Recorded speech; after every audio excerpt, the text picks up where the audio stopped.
One of the number one reason people reach out is for deliverability issues that they have. As I'm making this video, it's 2024. So there's been a lot of changes with email deliverability, with Outlook and Google over this year, and it's affected people quite a bit.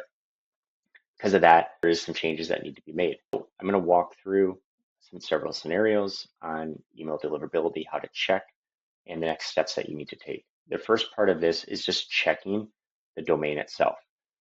Now, in previous videos that you may have watched, some will reference like deliverability checks on 𝗬𝗎𝗍𝗍. Those are good. Also, I'd like to go a little deeper than that as well. So I'm going to use 𝗬𝗎𝗍𝗍 as an example while we're in here, and I'm going to show how to do the best way to do a deliverability check. So I have a whole series on copywriting. One of the final steps as you're doing this, when you're putting stuff in the campaigns and the setup, is to check and see how your copy performs. Now, yes, it's part of an art to it, but the other one is there's things that you can change prior to pressing activate. Now, depending on where you're having issues with, if you're not sending from an email platform, or you're not using 𝗘𝗺𝗿𝗶 and you're just having deliverability issues just from your inbox itself, the same goes true for when I'm going to show you do the same thing. But 𝗘𝗺𝗿𝗶, if it's 𝗬𝗎𝗍 or any other email platform, what you want to do is you want to send a test email directly from the campaign itself. So go in, preview and test, send a test email, and then what you want to do is go over. There's a lot of different sites like this, but one that works is mailtester.com.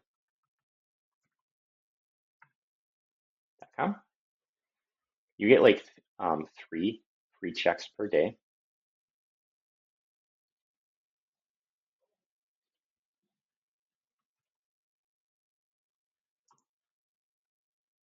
Send. All right, now once that sends, just give it a moment and then go check your score. All right, sometimes it takes a few moments. So basically, this is the nice thing about it. There's a couple of things that you'll notice. 1, you're not fully authenticated. 2, reverse DNS does not match your sender's domain. Message could be improved. So like depending on which service you're using, some go a little more in detail with this. This is nice because it does give a weight. And then the broken link in the block list. We are not on any block list, but we're getting a good score of 9.5. So this one, the message could be improved a little bit. Something to work on for the text ratio. Number 2 is not fully authenticated, so we have to take a look at our SPF records. So with this, we're going to go back and take a look at this particular domain. And they do give instructions on this, so don't just skip past this. You can always put this in chat and reach out and show what this is. You can also grab this link and send this as well. Again, if you use the MailForge, this is how fast and easy you can do this.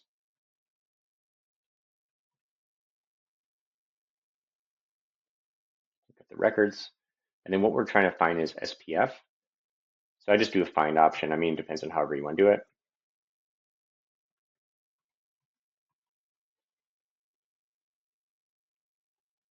Okay, so we have this one looks, sometimes there's duplicates in here. That's why I looked it up this way. This one looks accurate.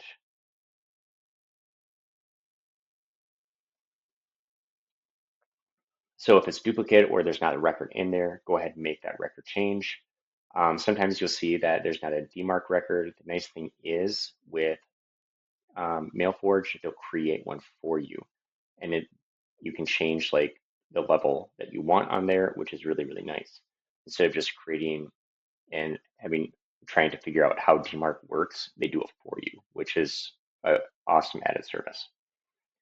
So once you make that change, go ahead and add it, save, and then go back. And then what you want to do is retest. When you retest, sometimes you might need to give it a little time to propagate. Each provider, it depends on how it could be instant within a couple minutes, and it could be, up to 48 hours at times. It usually doesn't take that long, but sometimes you do need to give it a little time. The other big thing that I do as well is I will always send this to a Gmail account, particularly a Gmail business account. And I want to see where it goes in the inbox. Okay, so I waited a minute or so. I don't see anything in here. I don't see anything in promotions. So where we go, it went to spam. So why did it go to spam? Sometimes when you're testing, it will go to spam because of this. So if you're doing a test email like this, remove the variable and actually put a name in there, because that's a huge spam trigger as well. Once you make those changes, again, retest and see what this looks like. Don't mark this as not spam time you're doing this, because that's going to mess up your results. And this is kind of the true test.